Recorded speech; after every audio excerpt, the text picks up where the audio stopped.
Hey mental workers, you're listening to the Mental Work Podcast, your companion to early career psychology, and as always, I'm your host, Dr Bronwyn Milkins.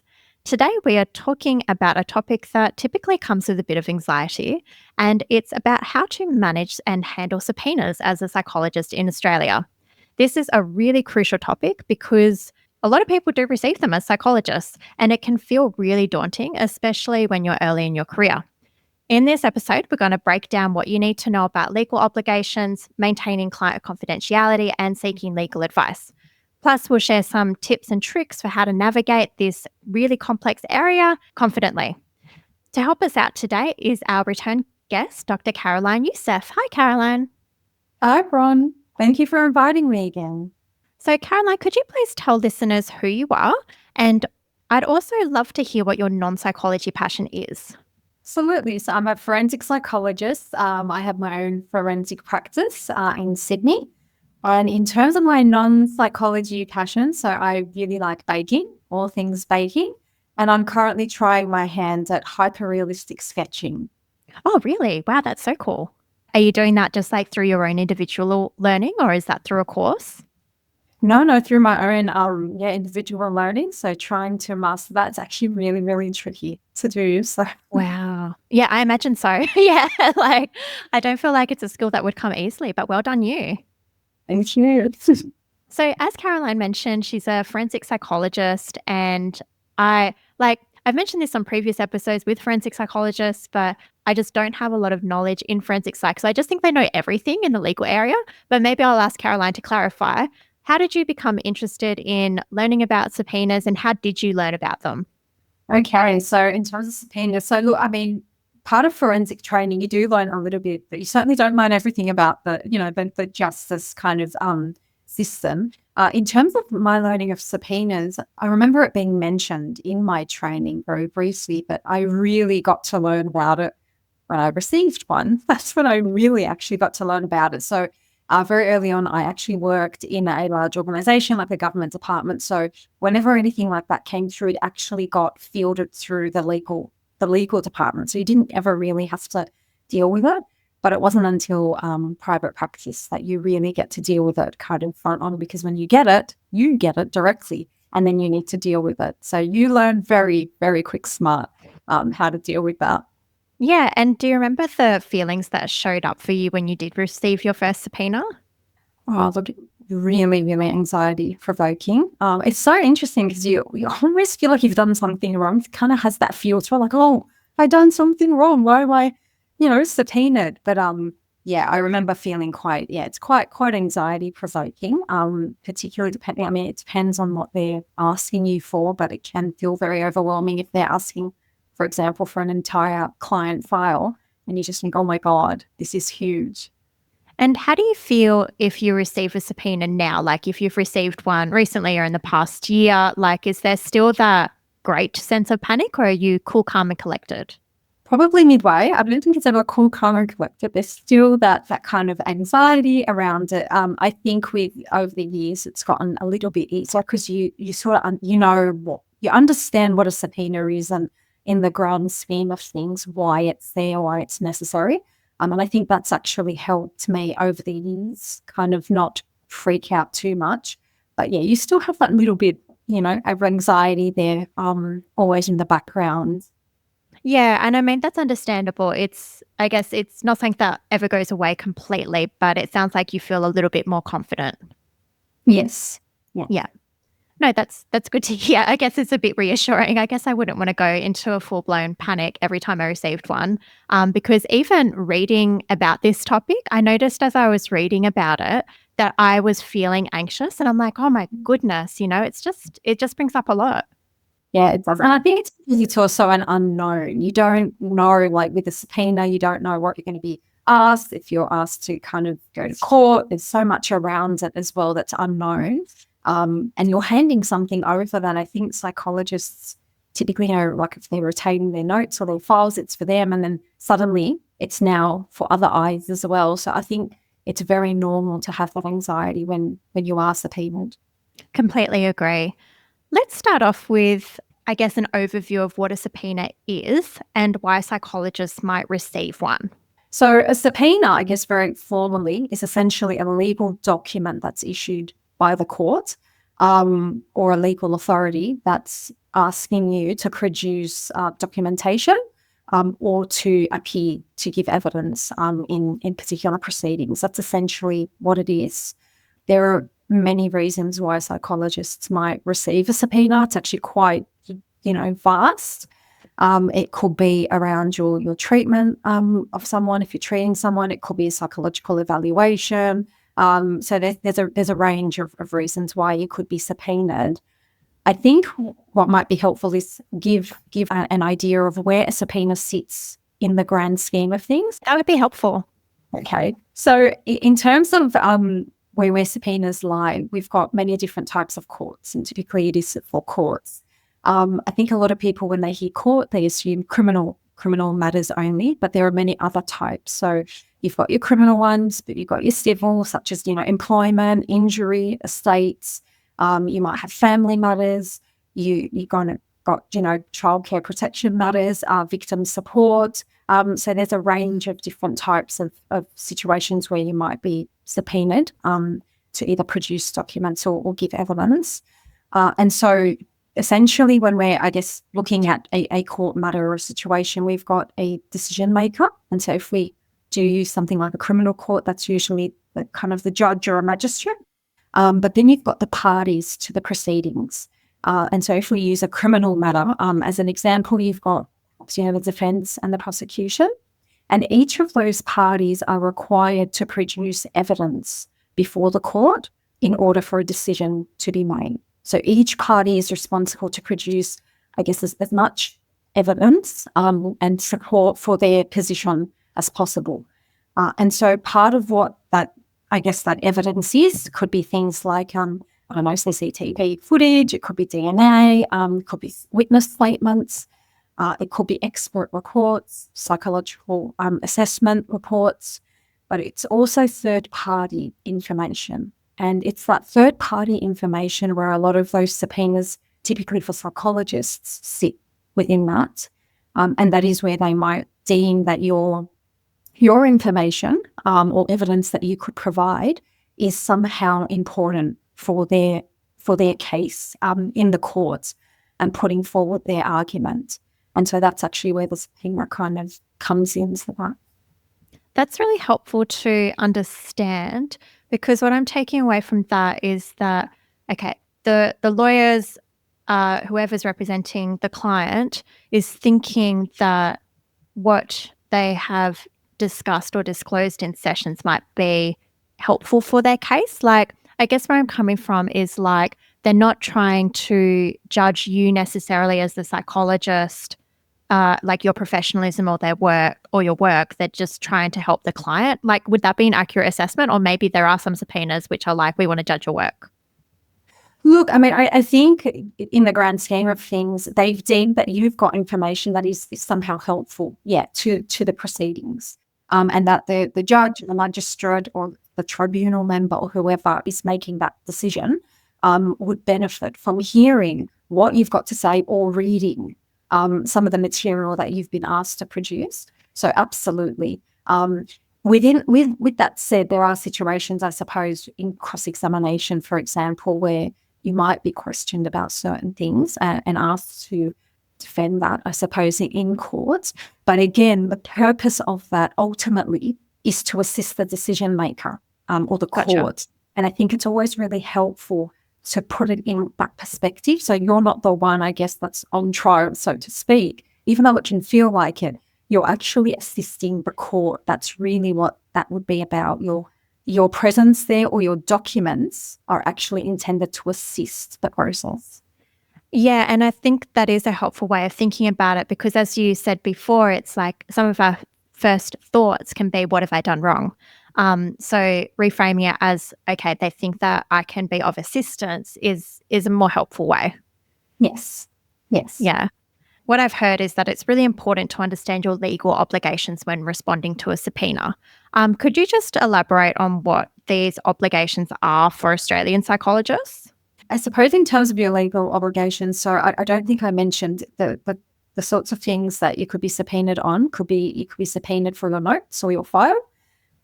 You could be subpoenaed or summoned to give evidence in court, or both those things. So they're the kind of generally the three categories that it falls into. There are certainly some obligations for Australian psychologists when responding to a subpoena. The first one is timeliness. So being mindful that you do need to respond, and you do need to respond. Please do not ignore a subpoena. So when you do receive one, it's usually time limited, and the time frames are not usually that overly generous. So you do need to act reasonably swiftly and respond to the subpoena. So that would be the first thing that I'd mention. The other one is around just the accuracy of the information that you're providing. So it's really important to provide accurate information as requested, and have some integrity in doing that. The one that comes up a lot as well is confidentiality. So obviously when you're subpoenaed, whether your notes are or you are, the issue of client confidentiality always comes up. So what you want to do is you do want to protect client confidentiality as much as is possible within that scope. And I'm sure we'll talk about it a little bit later around the ways to do that. But you do be mindful of still preserving as much of that as is possible. And like, we're talking about legal obligations here. So you have to respond to the subpoena. And yes. I guess like what I'm hearing, we'll get to more about client confidentiality later, but it's like if you're being asked to produce documents, unless you have a reason or an objection to doing so, you need to produce those documents within the given time frame. Yes, that is correct. It's definitely something that needs to be responded to when you do receive one. Yeah.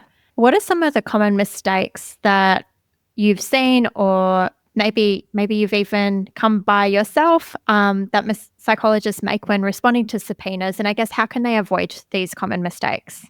So I'd say that the first one, the main one, is ignoring it. This is a really interesting one. So ignoring it, some people perhaps don't recognize the significance of a subpoena or the obligations of receiving a subpoena and the ramifications of ignoring that. Some people actually get it confused with legal letters. So this is something where we often receive, particularly in private practice, letters from solicitors that request file information. They might attach an EOI, and that's not a subpoena. And a lot of psychologists may choose not to necessarily respond to that and may actually confuse a subpoena for that. But just generally, ignoring a subpoena is definitely a mistake to do that, and not at all recommended. So whenever you receive a subpoena, it will be very clear that it is a subpoena. It will say it at the top, and some things to look out for example, it being stamped and dated by the court.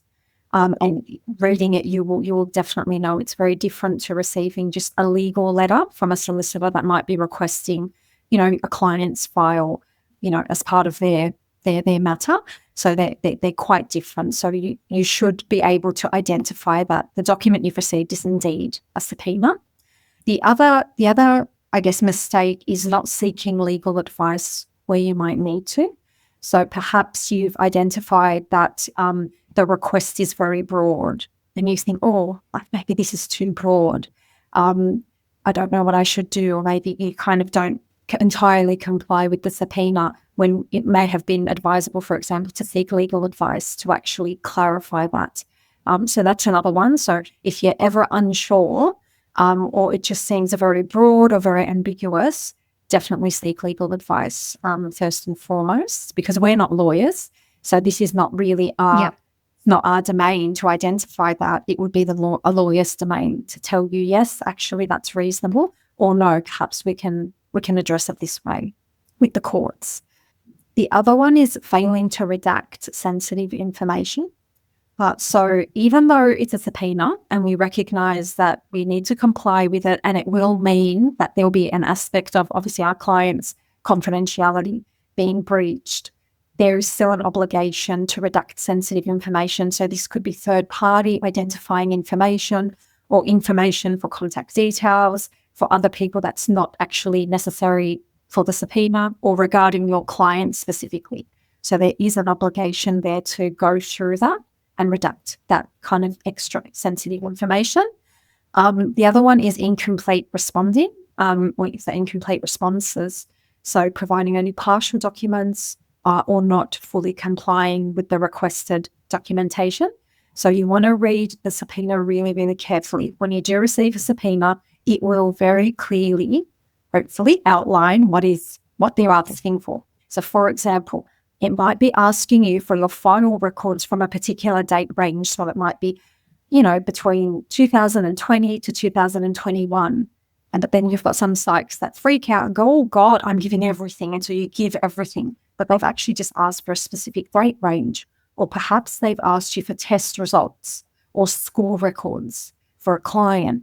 And so you really want to read that carefully. And again, that will be listed in the subpoena. And if it's not clear, again, seek clarification rather than just complying with what you think they want. And the last one would be poor record keeping is what has come up for people. So if you're not keeping comprehensive records or notes are not up to date, you can run into a lot of difficulty when you do get a subpoena, particularly because they're time limited.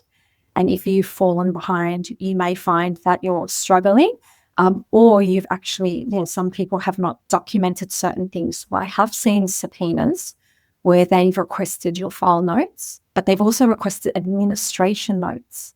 So any phone calls that you've had, any kind of email correspondence. And so if you've not been keeping that kind of up to date in your record, you're going to end up kind of panicking when that subpoena comes through. So again, it's about keeping those really comprehensive notes. Yeah. So there was a few things that came up there for me. The first thing was when you were talking about the differences between a letter and a subpoena. I've received both. And yeah, for me, the subpoena that I received was in the mail. It was very official. Like I think it had a stamp from the court. It also had some information about the subpoena itself, like the process and who to contact if I needed further information. So it was actually quite thorough. And the help was good. Like it gave the numbers for who to call if I was unsure about anything, which I found was helpful. It was very specific. As compared to the letter from a lawyer, it was an email. Didn't have any mention of subpoena, was requesting a report. So it was different. So to me, the differences were quite obvious. So I just thought is that a common difference that you might see? No, so look, we've received subpoenas via email. Oh, really? Yes. Yeah. So you can, I mean, you will also get letters, but you do receive it via email. But I suppose if you're not, to me, the difference is, as you said, quite clear. It's a lot more official. It's a lot more formal. You don't really get a letter along with it. It's just the document from court. And it might have some of those instructions attached to it. Whereas, the one from a solicitor, it's very different. You've got that letter, you've got a request there. It's not stamped by any court or anything like that. Even though a solicitor's letter might cite legislation and obligations, so it might feel official. And I can see how people who are not, who might be new to the field might really kind of be concerned and anxious by that. It's certainly not a subpoena. Subpoena is usually very clearly marked as such. And to the moment you say that word subpoena, you take that quite seriously. But you don't take a lawyer's letter seriously. No. A subpoena carries with it a lot more weight. Yeah. Yeah, no, totally. And then the other thing that stood out for me was redacting the sensitive information of third parties. I was just wondering, is that considered tampering with the data? Or would you need to add a letter being I've redacted this third party information? Yeah, look, I would definitely add a letter. And I generally I would recommend adding a letter to the judge in any case. So, particularly if you're a treating psychologist and you're concerned about what this material might do, potentially if it might impact on therapeutic relationship, certainly you can address things to the judge, but you can say that. It leaves the court open to then say, no, please send through, the information or the file. But usually when you're redacting, it very much is like a name or an address of someone or a number, those sorts of things. That's really what it is rather than like chunks and chunks of your file notes, which I think would be considered to be tampering with that. Yeah, and I'm just looking at this document that I have open about subpoenas as well, and my eyes just laid on this line, which might be relevant to now, which says, "You are protected by the relevant law from prosecution by the client or disciplinary body if you are subpoenaed to produce documents or information." And I think that's relevant because it's like, I think psychologists might be like, oh, but I need to protect confidentiality, but it's any request for a subpoena, you are legally compelled to produce those documents. So your client's wishes or confidentiality cannot override your legal obligations. I just thought that might be reassuring. Yes, no, absolutely. And look, I think on that note of reductions, anytime you are going to do something like that or you think perhaps this is not relevant, I would be seeking legal advice on that just to make sure, and you make sure that that's very well documented. So anything that requires that, where you're potentially leaving things out, I think to just be safe, it's always recommended that you are seeking legal advice regarding that. Totally. And like you say, we're not lawyers. And just having interacted with lawyers, it's like, it really highlights to me how little I know and how much specific terms, I guess, carry weight in legal circles, and how something that I might be concerned about, the lawyers are like, look, that's not a concern that the court would share, sort of thing, or like, that is a concern. It's just, it's been really interesting. That is very, very true. Very true. And I think that's that humbling process of going, I'm going to do my part as a psychologist. I'm going to abide by my ethical guidelines. But where I'm in doubt, I'm going to go to a professional. And then the last thing I wanted to point out was, just keeping records. Because when you mentioned like the emails as well, I was like, oh, crap. And like, that's something that I've had to make sure that I have a process for in private practice in saving that to the client's files, because it's not automatic. You need to save those things. So I think I just wanted to point it out because it is important to have a process for saving all of that information. Absolutely. But even phone calls for appointments, I mean, but sometimes you might be questioned on someone's engagement in therapy. Maybe that's relevant. And if you've got someone who's rescheduling a lot and those sorts of things, that becomes actually relevant to see why have you only had X many sessions with them, or what's their engagement been like? So things that you might think are perhaps not that relevant can actually become really, really relevant in another context. It really highlights the importance of thorough and I guess up-to-date record keeping, like you said as well. Like, the time frame might be short, and so you need to make sure that your records are up to date. Yes. Okay. I think that brings us to the next question, which we've kind of addressed, which is like, it seems important to seek legal advice when faced with a subpoena. Would you always suggest doing this? I mean, from what we've talked about so far, it seems like it's probably a good idea. Like, what do you think?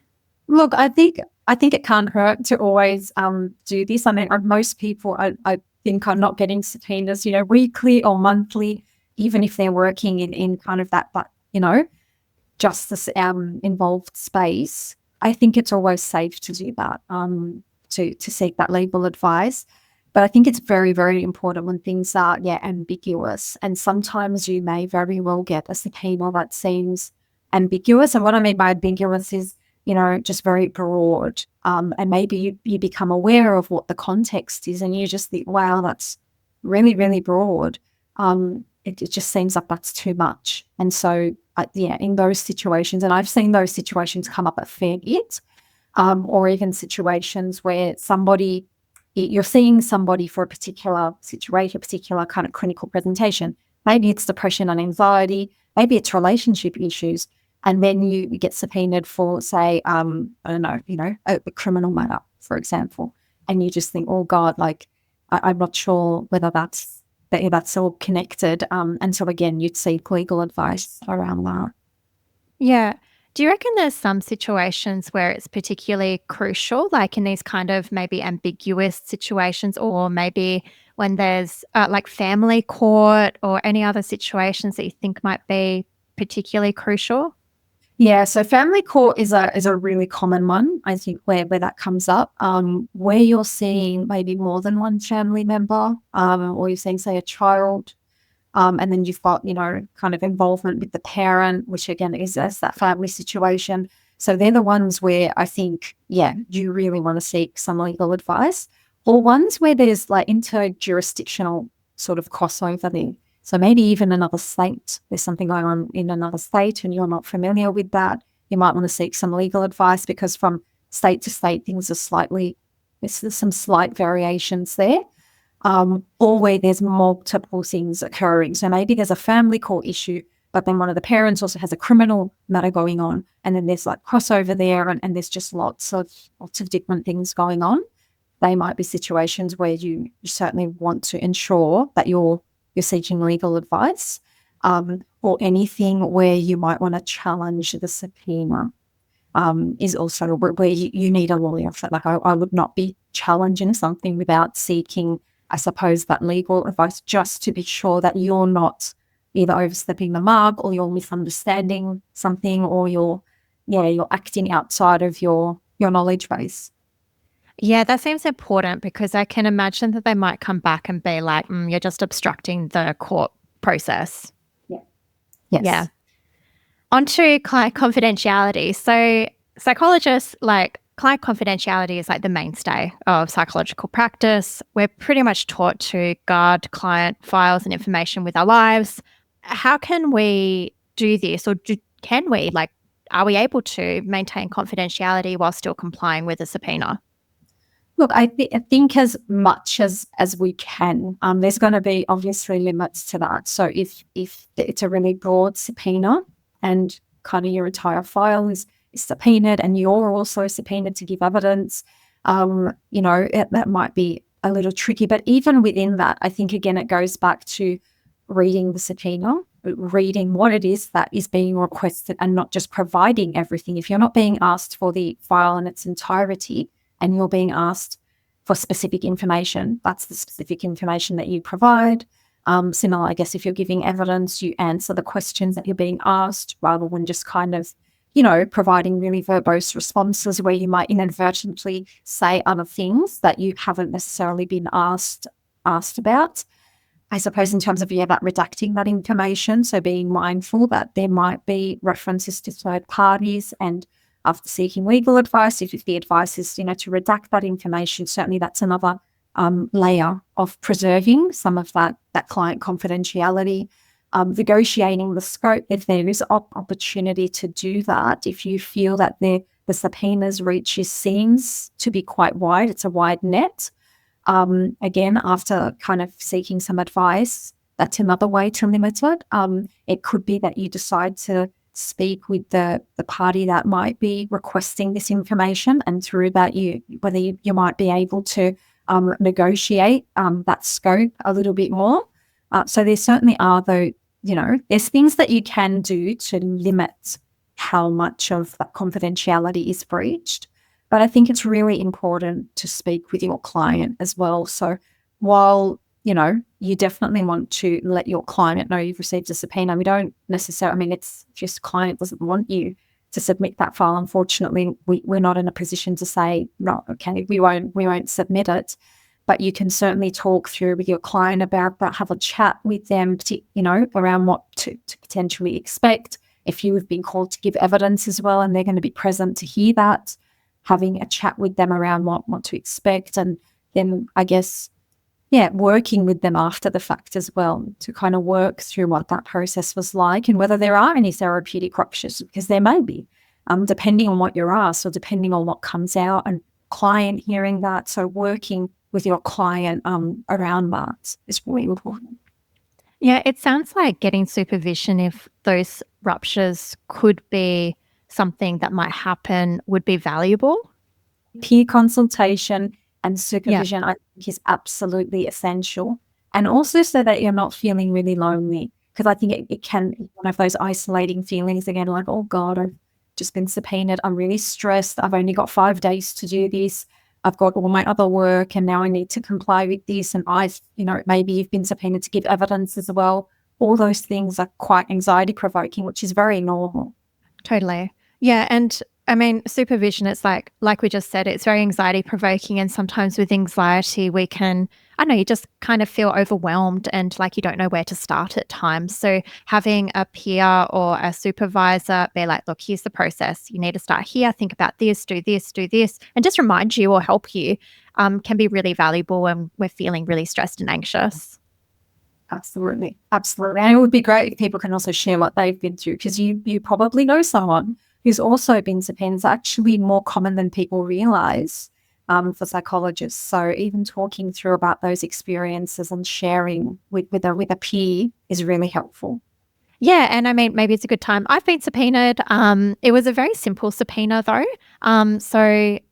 It was literally like limited to session notes from one session for a client who I had seen like 6 months prior, had discharged. So there was none of that potential ruptures. The case was already closed, and it was just notes from one session. It was fairly easy to comply with. There was no sensitive third-party information. There was none of these kind of other like ethical dilemmas. And so it was fairly simple to comply with. But I still did get peer support around what to do because it was quite anxiety provoking. Yeah. Yeah. So like what we're emphasizing is you're probably not alone. Like many psychologists receive subpoenaed and it's not a reflection on the quality of their work. It's just the court processes. Absolutely. Yeah. And I think that is a really key point, is that it's not, I think it's helpful to say it's not about you, we'll say. Yeah. You've been identified as potentially instrumental in assisting the court. And I found that when I kind of helped conceptualize it that way for myself, it took the edge off a little bit, like, okay, that's what it is. It's part of a bigger, a broader process. Yeah. And just talking about objections, whether it's possible to negotiate the terms of a subpoena, the fact sheet that I have says that each court has slightly different requirements for making an objection, and the necessary information should be in a notice attached to a subpoena or available through the court website. So I guess like a takeaway from that is that it's intricate. It's different for each court. We need to find out info. Absolutely. Yeah. And don't make assumptions is the other thing, which I actually think is a good thing, right? I don't think, oh God, I'm not going to be able to do anything. I think definitely if something's niggling at you, if something is not sitting right, seek advice and then ask the courts. That's the best thing to do. You can always ask. And the worst case is they just say, no, you need to comply. Best case is that it does resolve it, kind of, you're able to work something out that limits the scope or clarifies something. So I think that's definitely something to take away, is that it's worth asking, would be my point there. Yeah, I guess I'm just trying to think of a hypothetical example where we might want to negotiate the terms of a subpoena because we think like it's either irrelevant or our client might be at a disadvantage.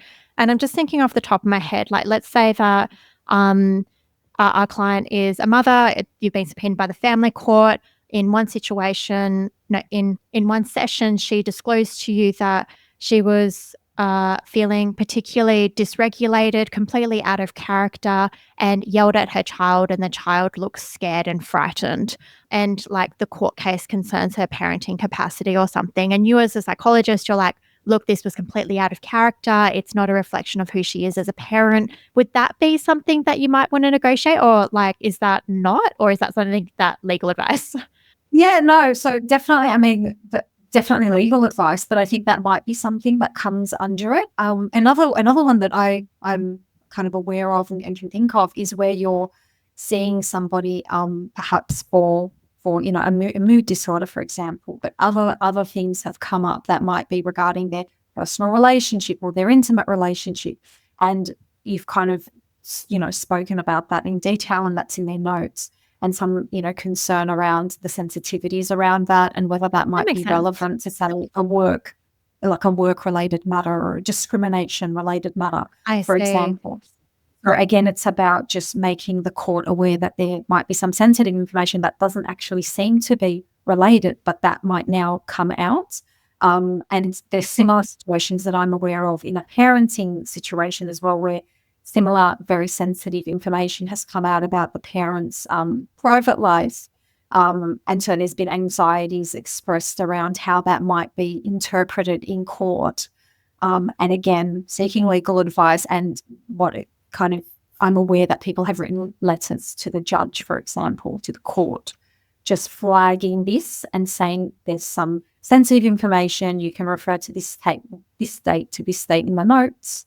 And we just ask respectfully that this, that the court be mindful of this. So there are ways, and if the outcome is no, it can't be negotiated, you can always write a letter to the judge.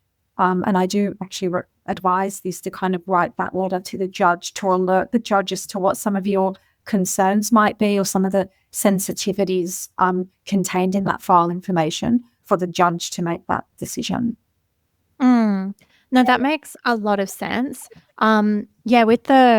It's a work matter, and let's say they've got some sensitive data. Like, I'm thinking, even let's say that your client is of a diverse sexuality or gender, and the subpoena is about a work matter, and you're like, look, the client has not disclosed like the nature of their diverse gender or sexuality to other people. This matter might affect the client. It's not in their best interest, that kind of stuff.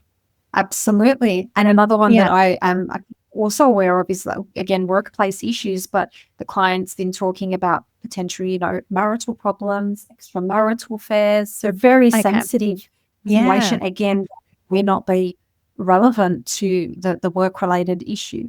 And so again, I guess you get to appreciate, as psychologists, our clients talk to us about all sorts of things. And while they may be about one issue, it's not unusual for other issues to get discussed and come up. And when we're looking at subpoenas, if it is quite specific, but there's like a wide net, it then captures a lot of that other information that kind of may not be relevant to the current proceedings. And are there any other ethical issues aside from confidentiality that psychologists should keep in mind when responding to subpoenas? And I want to get in with my own one before you answer, actually, because I'm just thinking, could an ethical consideration be at risk of psychologists going into a dual role of being the therapist psychologist, but then turning into an advocate, or does that make sense? Yeah, no, it does. And I think there is that risk there of doing that. And I think being very careful not to do that. And again, this is why it's really helpful to get supervision and peer consultation, but to get legal advice from somebody who's a bit more objective and not kind of caught in that, possible counter-transparent stuff going on, or just other forms of identification with your client. So it is about being very mindful of that and not potentially risking being seen as being obstructive in the proceedings, which is a risk if that is happening, but it can appear, and you may actually very well end up being obstructive, going, well, I don't think that this should go, and I don't think it's in their best interest, and kind of advocating and then losing sight of the subpoena. That sounds really important, because I think that psychologists could get into, which I think we're all potentially prone to, is kind of, I call it rescuer mode, I guess. But, we see something in our eyes unfairly happening to our clients, and we want to be able to advocate for them, but we need to be careful to stay within the bounds of our professional scope. And having that objective person to be like, look, you're going a little bit over the line, or you're at risk of going over the line here, sounds really essential. Absolutely. I think that's why it's about reminding yourself that I'm not a lawyer, and I'm a psychologist, and that's why, if you're ever in doubt, or actually if you are, one internal cue that's really useful, if you're having a really, really strong emotional reaction and you're really ruminating about it, that's probably a cue to seek some legal advice, and just check that it's not out of your vision, because we are human and that can happen. And I'm talking about more than just your standard anxiety around getting a subpoena. If you feel that it's, you're really ruminating about this, I would recommend getting some legal advice. Totally. I keep on thinking it every time we say legal advice, but I wanted to mention that through most people's insurers, at least through my insurer, I'm not sure, maybe I'm just speaking to myself, but I know most people have my insurer. But I get 2 hours of free legal advice every year through my insurer. So that's what I would be doing. I'd be contacting my insurer, seeing which lawyers are contracted to them to provide that free legal advice, and I'd be doing that. Do you have any other recommendations for how you seek that legal advice? Yeah, no, that was it. Sorry, I probably should have said that No, earlier. that's right. Yes, Yeah, that's cool. through that, Yeah. absolutely. So yeah, that's what you would use that. And like I said, I mean, yeah, I think the 2 hours it is usually enough to kind of cover all these sorts of concerns that come up. Totally. And are there any other ethical considerations that psychs should keep in mind when responding to subpoenas? So I mean, we've covered a lot. So if we think about, so I suppose confidentiality, obviously trying to preserve as much as is possible within that space, professional integrity, ensuring that you're remaining kind of, you're acting with integrity, you're being honest and as accurate as possible. Trying not to cause obviously any harm through that disclosure process. So a lot of that is stuff that I suppose we've covered. Only providing information that's within your area of competence. That's probably more of an overarching thing that will probably come towards the end around that. And I'll kind of have a chat about just some things that I've observed over the years for psychologists to just be mindful of. But yeah, I think the only thing that comes up for me is just making sure that we're very clear with our clients from the outset about the possibility of a subpoena. And while you don't have to tell them, obviously, every session, I think in that very early stage, that, when you're going through your consent form, making that really, really clear that there is that possibility. We don't know if that will happen. In some areas, of course, you're more likely to get subpoenaed than others. But I actually think in non-forensic settings, people probably don't think about that as much because they just maybe assume that might not happen when in fact that it can happen. Yeah, I don't know why I consider it in private practice, but I do. It's in my actual like kind of pre-client questionnaire. I'm like, are you currently involved or anticipate being involved in any court matters? So I ask clients that, I guess as a kind of screening. But as well, if I get any whiff of anything in sessions, then I immediately go into my spiel about like, okay, this might be for our notes or any documentation in here that they might be subpoenaed. So yeah, I kind of do that. Yeah, I think it's great to screen that though early on. That's really, I don't know that most people do that routinely. I think that's a great tip around that. Yeah, I must have seen it somewhere because it's not my original genius idea. So I think I must have seen it like on a Facebook group. And I was like, oh, okay, I'm gonna do that. Yeah. Yeah. So are you aware of any support or resources that are available to psychs who find themselves facing a subpoena? Yeah, look, I think your professional associations, so AAPI, ATS, they usually have a line that you can call or have resources online available. Again, like professional indemnity, seeking any legal advice if you need to. Peer consultation is always great to do that and through supervision as well.